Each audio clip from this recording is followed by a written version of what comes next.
Hey, it's Justin Lewis. So I'm here at Huddy Park, obviously the brand new redesigned Huddy Park. A lot of people recently are hearing very loud geese and other strange sounds coming from Huddy Park. So I did a little bit of investigating. Here, take a listen.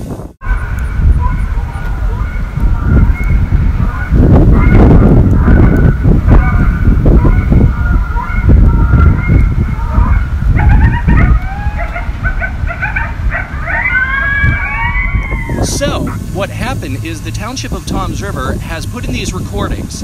It's geese, coyotes, and gunshots. Now, what it's meant to do is it's meant to scare away the geese. And I'll tell you what, one thing I noticed as I was walking through Huddy Park today, here, take a look.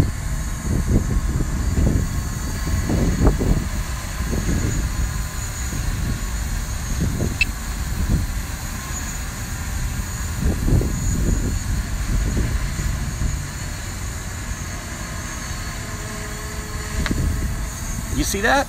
No geese and no goose poop. So I guess it's working.